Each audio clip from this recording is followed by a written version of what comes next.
Hello guys, this is me अक्सर संधू। और आपने अभी तक मेरा चैनल सब्सक्राइब नहीं किया और ना ही इस वीडियो को लाइक किया है, तो subscribe my channel and like it.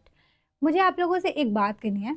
बात ये कि मैंने अभी एक बुक ख़त्म किया एस्मोन डिनीज की, एंड इस बुक का नेम है body language. I hope you guys can see this book. Okay, this is greatest book honestly. I love the character. इसमें एक करेक्टर था जिसमें उसकी हर कोई आकर इंसल्ट कर रहा था। पॉजिटिव लोग पॉजिटिव बातें कर रहे थे, नेगेटिव लोग नेगेटिव बातें कर रहे थे।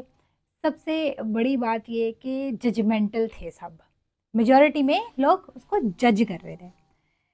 एट द एंड रियल जब उस करेक्टर को ये रियलाइज हुआ, तो उसने वही किया जो उसका दिल गया। और मेरी ऑनेस्टली स्पीकिंग मेरी पर्सनैलिटी भी इसी तरह की है। मैं वही करती हूँ जो मेरा दिल कहता है, और मैं वो कर लेती हूँ। बिकॉज़ आपने अपनी मर्ज़ी का करके अगर आपको कोई रिग्रेट होता है ना, वो एक अलग चीज़ है। लेकिन आपको ना करके कुछ हो रहा है ना, तो मैं सोलो ट्रिप्स करती हूँ, मैं अकेले चले जाती हूँ, मैं अकेले रेस्टोरेंट्स में बैठ के खाना खा लेती हूँ। मेरे पास जितने पैसे होते हैं मैं सारे उड़ा देती हूँ, और मुझसे जो हो सकता है मैं कर लेती हूँ। और यही मेरी ज़िंदगी है। मैं पता नहीं किस ट्रैक पे चल रही हूँ, लेकिन this is what it is. I really want to let you guys know, ज़िंदगी में एक बात बस आप याद रखिएगा।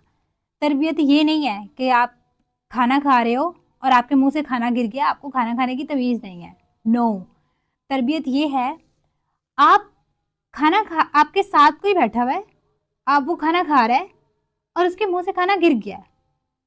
आपने उसको देखा है और आपने उसको इग्नोर कर दिया, या आपने ऐसे प्रिटेंड किया कि आपने देखा ही नहीं है। ये तरबियत है। तमीज़ से ना खाना खाना इज़ नॉट तरबियत। नेगेटिविटी को इग्नोर करना इज़ तरबियत। तो आप बता सकते हो, मेरे मेरे नज़दीक तो यही तरबियत है। मेरे नज़दीक ये तरबियत नहीं है कि आप सामने वाले को आप तमीज़ सिखाने लग जाओगे, भाई साहब ये आप कैसे खा रहे हो। नो, आप इग्नोर करें उसको, वैसे कहीं बैठ के प्यार से बता दें कि इस तरह खाते हैं। आज के जो जनरेशन है ना, बहुत एग्रेसिव जनरेशन है। Obviously were also from this generation, but the thing is, अब कुछ ऐसी चीज़ें हैं जिनको हमें करना चाहिए।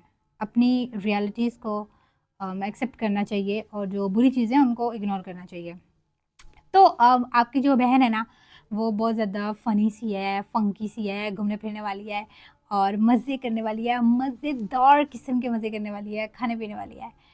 थोड़ी सी इतनी सी टूटी हुई है, बस इतनी सी। पर इसका भी कोई मसला नहीं है। और इतनी अच्छी फैमिली है, सब प्यार करने वाले हैं। मेरा पूरा, मैं आप लोगों को ना एक बात बताती हूँ, मैं उस ख़ानदान से रिलेट करती हूँ जिस ख़ानदान में कभी लड़ाई नहीं हुई। हमारी कभी किसी से लड़ाई नहीं हुई, हमारे ख़ानदान में कभी किसी की आपस में लड़ाई नहीं हुई, कभी कुछ नहीं हुआ, सब इतने प्यार से रहते हैं। और मैं आप लोगों को भी ये कहूँगी, गाइस हमेशा पॉजिटिव रहें। यू गर्ल्स, आप जितनी खूबसूरत हो ना, कोई हो ही नहीं सकता। हम लड़कियां बहुत प्यारी हैं, और अल्लाह ताला जी थैंक यू सो मच कि आपने मुझे लड़की बनाया। मैं लड़की बन के सब कुछ कर रही हूँ और मैं सब कुछ कर सकती हूँ। Thank you so much to my parents जिन्होंने मुझे इस तरह ग्रूम किया। लाइक थैंक यू बस। और आप लोग मेरा चैनल सब्सक्राइब कर लें। मुझे व्लॉगिंग श्लॉगिंग और ये सब कुछ आता नहीं है, बस मैं लगी रहती हूँ किसी न किसी चीज़ पे। तो yes, thank you, bye. Subscribe